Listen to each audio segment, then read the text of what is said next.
Hello and welcome to TSKF1. We're here with our 2023 season predictions with Harry and John. How you doing, boys? Good.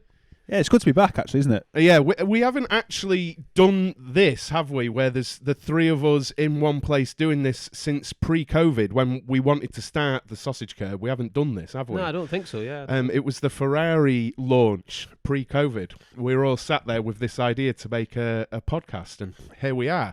But today, we've got 5 questions that we're all going to answer. Starting off with the biggest flop for 2023. Who or what team do we think is going to be the biggest flop in 2023? And I'm going to go over to John first for who or what he thinks is going to be the biggest flop of 2023. Well, I was between 2 drivers, actually. Sorry, we're not talking about James Gledhill that's fallen over at Silverstone, biggest flop. No. I immediately the first driver that came to my mind was Tsunoda. Tsunoda? Yeah. I'm not sure why. Well, he's under pressure at the minute because Franz Tost has come out and said that he must be making Q3 and very regular points. So it was between him and Guan Yu. Is it Zhou Guan Yu? Zhou. That was it. Yeah. Zhou. That's easier to say. But I went with Tsunoda. I just think he's been a bit disappointing. And like you said, he's under pressure, so be interesting to see what he does this season. But that's who I've went with. A little bit of pressure now. Gasly's gone. Yeah, and the relative rookie next to him. This was the biggest thing, actually. I think he'll be outperformed by De Vries. They're calling him a rookie, but yeah, he isn't. But yeah, to F1. And what about you, Harry? Biggest flop for you? Alonso. Behave yourself. No, I think Hülkenberg. And I think it's going to be hard for him because he's got Kevin Magnussen alongside him. He's got a bit of expectation from Gunter and Haas fans to do something. Yep. Especially now Schumacher's not there. A lot of people wanted Schumacher to stay, as we know. I wanted Schumacher to stay. So I think he's got to provide something, the next level for the team, whether that's consistent points, consistent Q3. I'm not sure. But yeah, for me, he's the biggest flop. Biggest flop potentially this season for me. It's Logan Sargent. I don't think he's for F1 at all. The Williams. Yeah, it did cross my mind, but I didn't know enough about him. I just don't think he's for Formula One. I think Albon is decent enough, but Logan Sargent, I just don't think he's for Formula One, and I'll happily be proved wrong. It was either that or it was Tsunoda, because I don't think he's shown flashes of stuff, but not consistently. But Logan Sargent, I just don't see anywhere on his resume or anything he's done so far that makes me think, oh, he's not a Piastri. Coming into the sport, he's not a Piastri. So for me, Logan Sargent. Maybe I'm being too harsh, but I just wondered. He did cross my mind because I don't know anything about him actually, really. Sure. But I wondered whether pressure-wise he'd be a bad season for him would be seen as a flop. You know what I mean? So that's why I went. I suppose the pressure's off in some ways. A rookie going into Williams. Better than Latifi. Is he there because he's American? And it's a growing market in America. I think Logan Sargent's there because the other drivers were already accounted for, with Lawson, Drugovic, and I've forgotten who else. Piastri also. He came 4th in F2, and the 3 ahead of him are already. Théo Pourchaire. Pourchaire, yeah. They're all accounted for with other F1 teams, whether it's driver academy or reserve drivers, and I think he was the next logical thing. But yeah, good one. There we go. It's a good one. The second category that we've got is most improved. Or what team do we think are going to be the most improved in the 2023 season? We'll go to Harry first for this one. I'm going to go Ferrari and Charles Leclerc specifically. Most improved. Most improved as a collective, yeah. I think last year, there's no doubts, I think they should have been very close to winning the title. And I think errors that he made, and obviously everyone knows about the errors that the team made, were quite, because he wasn't blameless. He wasn't blameless. He made a few errors. I can't remember, was it Hungary or somewhere? France and Imola. That was it. And he binned it, didn't he? Yeah. So I think he's got a lot to show, and I think he's got the talent. He just needs to put it together and be consistent. Yeah, that's been a thing that I've thought about Leclerc. Leclerc has been where Verstappen was maybe 4 years ago, where you can see there's pace, all the pace there, but maybe there's a little bit of maturity in his driving, not quite there. There's no, and look at his 1 lap pace in qualifying. That was quality. So I'm expecting a little bit more from him. I think he could be a flop, you know. He could be the biggest flop. But yeah, that's where I'm with the most improved. Well, that's the type of pressure there, is it? At Ferrari, he's either going to be the hero or he's going to be they're going to be a bit underwhelmed. But sure, I went with, I think Aston Martin will be most improved compared to last season in the teams. Yeah. And I stuck with Aston Martin because I actually think this will be a bit of a weird one, but I think Stroll could up his game a bit with Alonso next to him this season. I don't know why. Sink or swim time, really. Stroll's got to do something, I think, because he's had some serious teammates now. Yeah, and he's had enough seasons. There's not many excuses now. He's had probably, as a second driver, one of the best apprenticeships you could possibly have into Formula One. I'm sure he had. Did he have Massa for the very early time? At Williams, maybe. And then he's had Vettel. He's had Alonso. He's had some serious drivers. Is it Checo? Checo? Yeah. The Racing Point. The pink Racing Point. Most improved. I can see that. For me, it's hard to be much worse. But you know, I agree with you. I'd like to see as a team them improve. They've got Alonso there. I'm just trying to think of somebody who would have a marked improvement where you would actually go, oh, he's actually not just there because his dad owns a team. Sure. But he might not. But I think if you can't, like you say, he's been a teammate of Vettel and now Alonso. So I'd expect if he's not learnt something and if there's raw talent there, he's got to show up. So I think it might happen. What do you think, Rich? Well, my most improved, I'm torn. I was going to say Aston Martin, but I'm going to say Williams. Oh. Because this is based on Albon. Is this his just reaction? Purely based on Alex Albon's reaction when he got out the car. I think is the type of person, if you step away from his driving, is the type of person that he shows his emotion. I think is an emotional guy, just as a human being, and he was beaming. Like he was very happy. And I think that's a bit of, I think we'd all like it as well if Williams showed some pace and it wasn't a shock that they'd got a point, because it is, isn't it? It has been for some time. If Williams get a point, it's a bit like, oh wow, they've done brilliantly. It'd be really good if they were up and around there all the time, you know. What do you think's their target this year then, as a team? I suppose their target should be to beat Haas, right? It should be to beat Haas and Aston if they can. Maybe Alfa Romeo as well. Was that a stretch too far? Who knows with Alfa Romeo? Who knows what's going on at Alfa Romeo without any potential Audi influence and things? Who knows what might be going on there? It could potentially be the closest season we've seen for a long time with point scoring, like all them teams scoring points, strong points. You know, no one being kind of cast adrift at the bottom. So yeah. Okay, and the next category we've got is the biggest surprise. I'll start this one off because I don't know. I said this the other day on TSKF1 stream, and I think a lot of people got offended by it. And I'm just going to throw this out there because it's fun.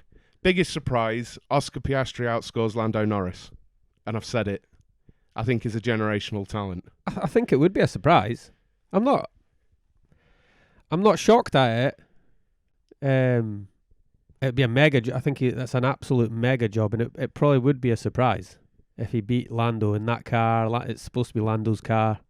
You know, Danny Rick couldn't get on with it, etc. It's not that I don't think Lando is exceptional. I rate him highly. There's just something about Oscar Piastri and what he's done coming into Formula One.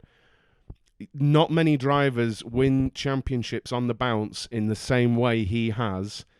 And I really think he is a very, very special driver.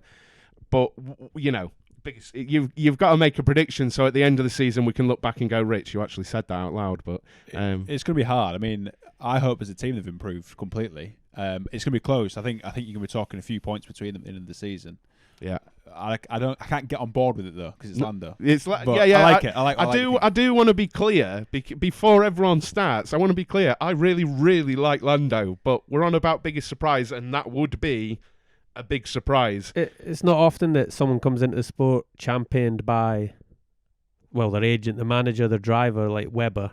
Yeah. And he's made sure, obviously with all that went on last season, he's made sure that he's in a prime seat in F1. Yeah, sure.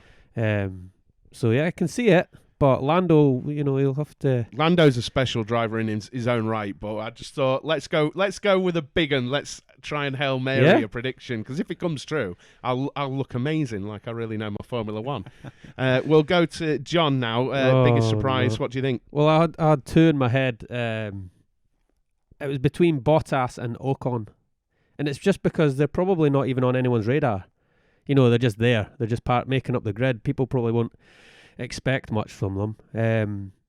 I want to go with Ocon. I think he might outdo Gasly, and I think he might show up a couple of times in maybe a podium or two. I always find that Ocon goes under the radar. Yeah. And everyone seems to love Gasly, from what I see on internet, but I feel like Ocon does go under the radar, really, and he definitely held his own against. I mean, I think in points he beat Alonso, but Alonso was plagued with retirements last season. But he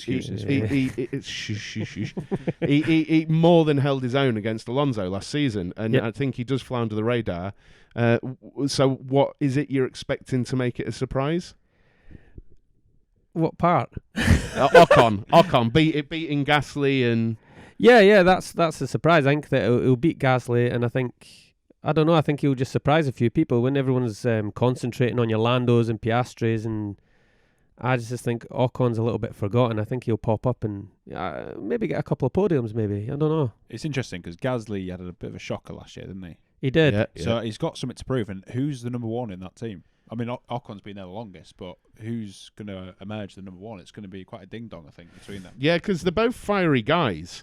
I don't like. There was early press that they don't get on, but like I wouldn't want an inner team battle with those two, because I feel like if they really didn't get on, they really won't get on. Like if it's close, But what do you think, Harry? Mine's quite controversial.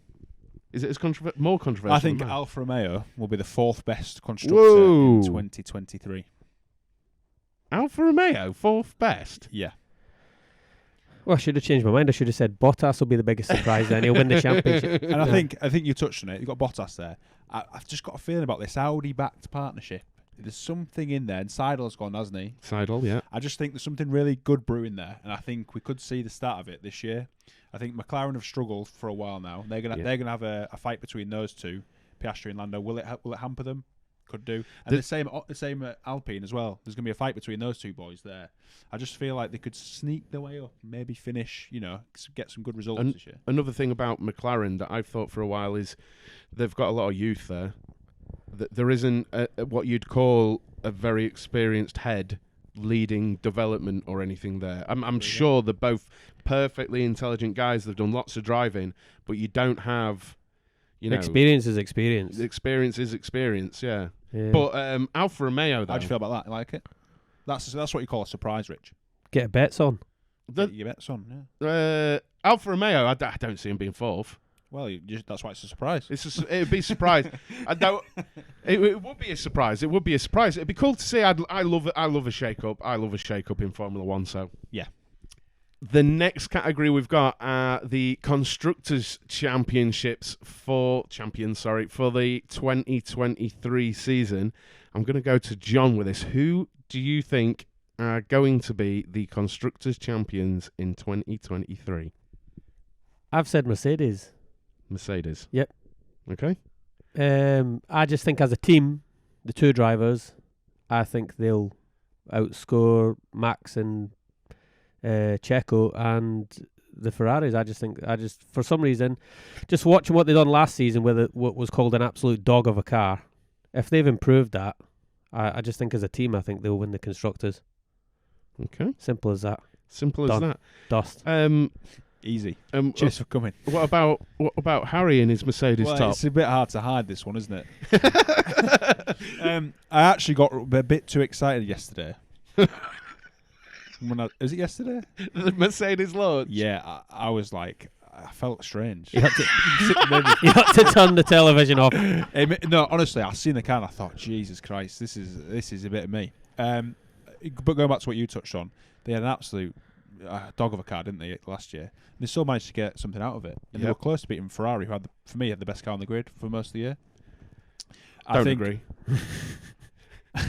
And I think the driver pairing is the best on the grid. I think if you look at the biggest issue with Red Bull is Perez. I think he's going to have a bit of a struggle this year. There's already a bit of friction between the two drivers as well.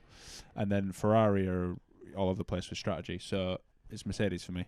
I think we could see something a little bit disruptive at Red Bull next season. I agree. I think they'll be good. I think they'll be quick. They'll be typical brilliant Red Bull. But I just think I can feel something disruptive coming within the team. I think it might hamper the Constructors. They were winning everything last year and they were still bickering with each other.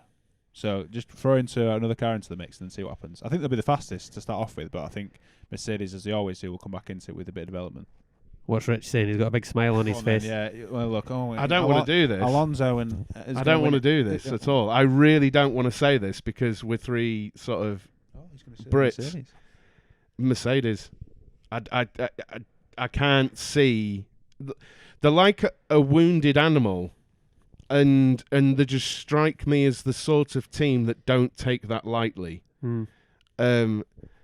I think it's going to be exceptionally close. What I will say is I think it's going to be Mercedes. It could very easily be Red Bull. I don't think it'll be Ferrari. No. That's where I think. Why not Ferrari? Just think they'll fall a bit short. Yeah, I think they'll fall a bit short. I think they were wrong to get rid of Binotto. I think they should have kept Binotto for at least another season. Mistakes were made. I don't think he was given the chance to sort of recoup and learn and move forward into this season. Though I like Fred Vasseur, I think he's good, but I just don't see it this season. Red Bull, it's an unknown cost cap thing. We don't know how much it's going to hurt them. Christian Horner has said it has. You don't know, do you? You can't tell. And on that basis, I think Mercedes will want it badly. And that's where I'm at. So we've got 3 Mercedes. Cue all the comments that you all love Mercedes. They'll hate us. I don't like Mercedes. It's just an opinion. Everyone's got an opinion, and he doesn't even like Mercedes. I don't know where you got that from. Honest. But there we go. Let us know in the comments what you think, though, for the title, for the Constructors, that is. So the final category that we've got is the Drivers Champion of 2023. I'm going to start this one off, and given what we've just said about the Constructors Championship, I hate that I'm going to say this as well. Do you want to put my hoodie on? Lewis Hamilton. Lewis Hamilton's going to be the world champion in 2023 if that Mercedes is anywhere near.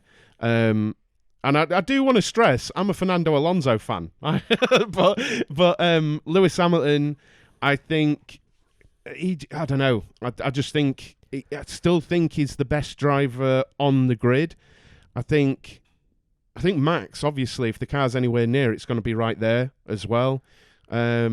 George will be there, and that's why I think Constructors as well. That I think if the car's anywhere near, they've got the best driver pairing on the grid. Mercedes have, and I think Lewis Hamilton wins the title. Personally, we're going to have to revisit this at the end of the season. We've got to revisit this just to see how off we were. Yeah. It seems like a Mercedes and Lewis love him, but we'll see what you guys think. I'll go over to Harry for Drivers' Championship. One word for me: hunger.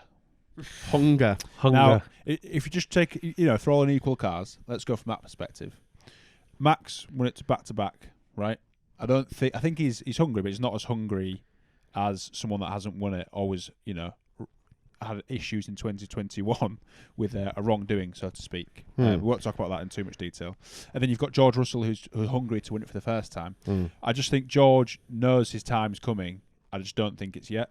And I think Lewis he's got unfinished business, hasn't he, with F1 until he finds justice for what's happened previously. So for me, and obviously the talent he's got is for me the best on the grid. So I can't see past Lewis, unfortunately. For Rich, because I want Alonso to be the world champion. I just don't see it in the Aston, and I do think he'd be up there if he had the right car. But Lewis Hamilton, John. Well, I went with an unpopular one, I think. Ooh. I went with Max. Okay. And, well, backing up what I've said before, I still think Merck will take the Constructors. I think Red Bull will be close behind them, but I think they'll put everything into Max. Yeah. And I think this is what will cause the rift that I'm talking about. Well, not a rift, they won't call it a rift, no, but the papers and all the media will. I think there'll be a heavy focus for Max to get a third title, and I think that could hamper the team, and we could see an exit and somebody shifting the second seat and stuff, but they'll put it all into Max. And that's why I think if the cost cap doesn't affect them now, it might affect them. And I still think they'll just try and get as many drivers' championships. We saw this last season. We did see it last season with Max. It was the floor specifically. I remember a good few races that Red Bull specifically said they didn't have the room in the cost cap to put the same floor onto Checo's car. Because they obviously have to have spares. So they had spares for Max as well. And it was about 3 races. It was around Mexico, if I remember correctly. Yeah. That whole thing was going on.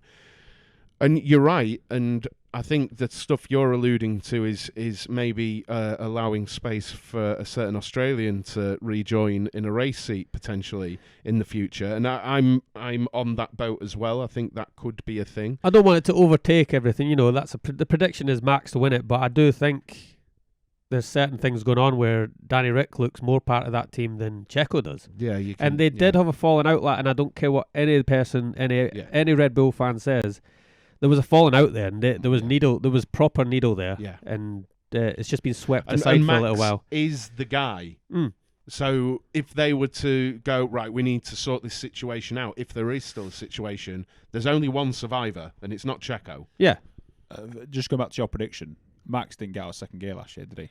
And he absolutely dominated the field. He was too easy for him. Whenever he needed to do something, it was obvious. And this is where I disagreed with you about Ferrari. I think they had the fastest car for about 2 races. And then I think Red Bull just understood their car and left Ferrari. And I think how close Ferrari looked to be was very artificial because we could see the mistakes they were making and potentially drop points. But even without them, honestly, I don't think Red Bull actually... They were almost not cruising, but... I bet they're wishing they didn't spend a little bit There was extra. no pressure, was there, on them? No, this is the thing. And that's what I really want to kind of... I mean, we can have a final thoughts thing now. My final thing for the season is I just want to see a closer championship. Anyone could be champion for me. I don't want to see someone run away with it. I never want to see anyone run away with it. I'd love to see a surprise or two from teams, and I just want to see whether it's Max and Charles, whether it's George and Lando, whoever it is. I want to see that from this season as another light fails on us. But that's what I want to see from this season. What do you guys, final thoughts on it? What do you think, Harry, for the season? I want to see another repeat of 2021. Not obviously what happened in the final race, but I want to see it go to that, go into the final race and maybe 3 or 4 people could be in with a 100.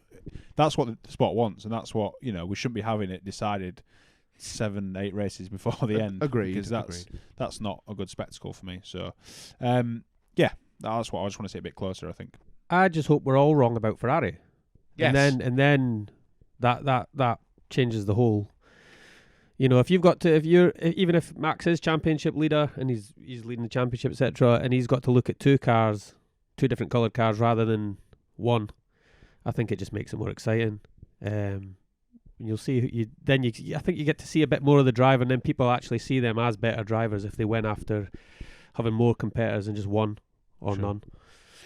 Well, there we go. That's our 2023 predictions for the Formula 1 season. Get your angry comments down below and get what you think. So we've got biggest flop, most improved, biggest surprise, Constructors Champ, Drivers Champ. Give us your predictions down in the comments, and don't forget to like the video and subscribe to the channel. We'll be back with more content very soon. Cheers. Thanks. Cheers.